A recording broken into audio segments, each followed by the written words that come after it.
Hello, Peter here, your Pinoy accountant. And in today's video, current events naman tayo. Pag-usapan natin briefly all about yung BIR Letter of Authority or the BIR LOA.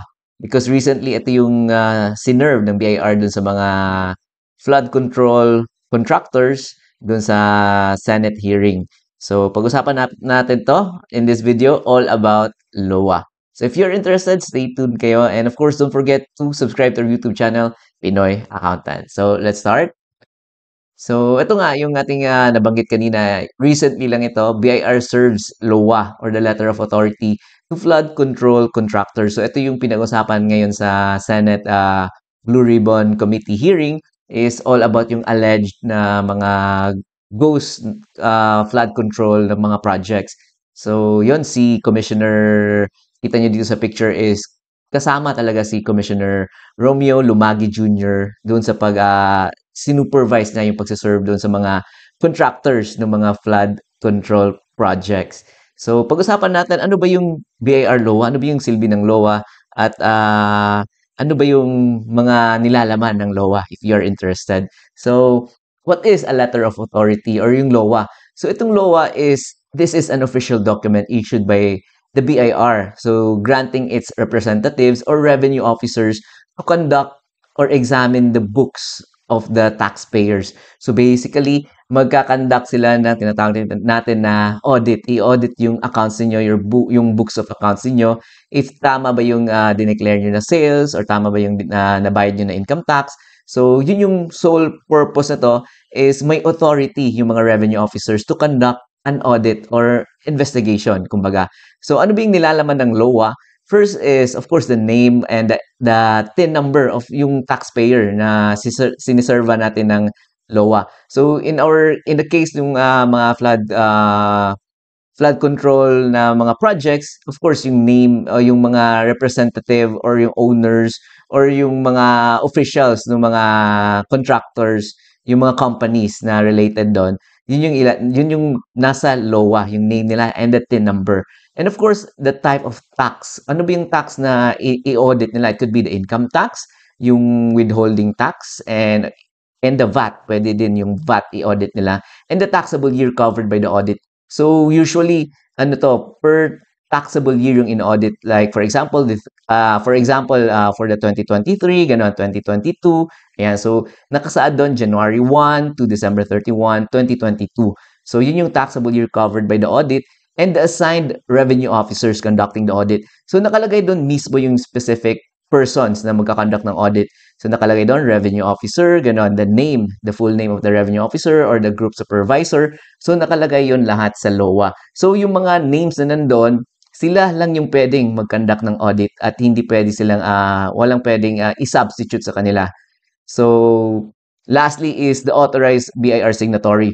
So most of the LOA, yung naka-sign dyan is yung si Commissioner Lumagi Jr., Commissioner Romeo Lumagi Jr., or yung mga regional directors. So sila yung authorized BIR signatory. And of course, aside dun sa LOA, nakalagay dun yung mga checklist of requirements, ano ba yung hinihingi nila ng mga schedules na kailangan yung i-prepare. So papakita ko sa inyo yung sample ng LOA.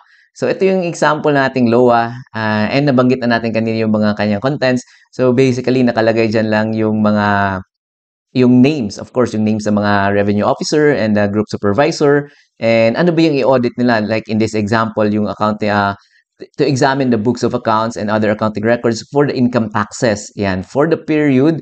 So ano ba yung taxable year? So yung covered nito is January 1, 2023 to December 31, 2023. Ayan, pursuant to the NIRC 1997. So the revenue officers, ayan, identified herein are provided with the necessary identification cards. Kaya nga, because sila lang yung authorized na mag-conduct ng audit sa inyo.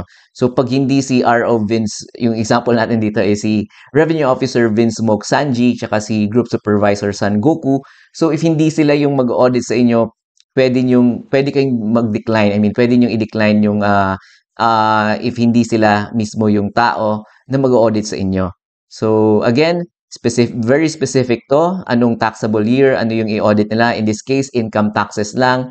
And yung mag-audit, sino yung mag-audit sa kanila. So, nakalagay dyan sa ating letter of authority.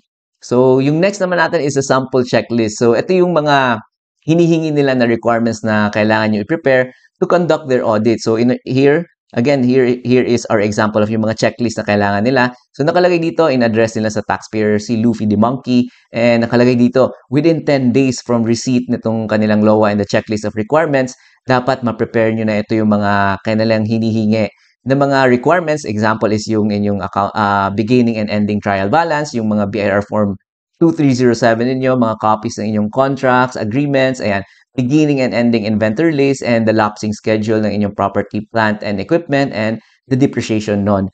So, yan yung mga pwedeng nilang hingin sa inyo ng mga documents. So, after that, nakapag-submit na kayo ng mga inyong requirements, there will be yung tinatawag natin na they will conduct the audit and i-check nila if there are any discrepancy. So, if ever may mga discrepancy sila nakita, they will write naman itong NOD naman, Notice of Discrepancy.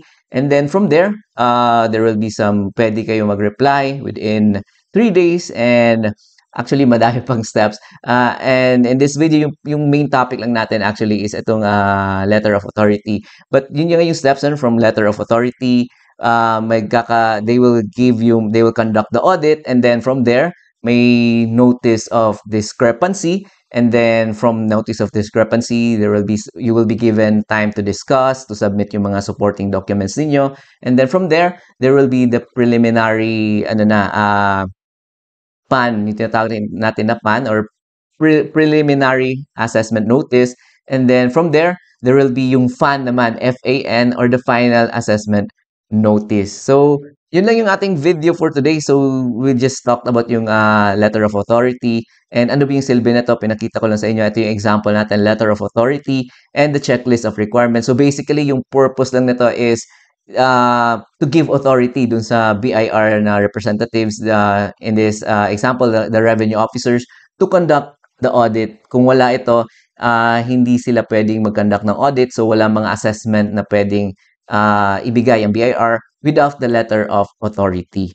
So, yun lang yung ating video for today. We just talked about yun nga, yung the LOA. And if ever may mga tanong kayo, just comment down below. And again, thank you for watching. And if hindi pa kayo nakapag-subscribe, subscribe kayo sa ating YouTube channel. Madami pa tayong pag-usapan tungkol sa BIR, mga matters, filing, yung mga compliance, ayan, yung kagaya nito, BIR audit process, ayan, pwede natin pag-usapan in this YouTube channel, Pinoy Accountant. So again, thank you very much, and I'll see you in our next videos.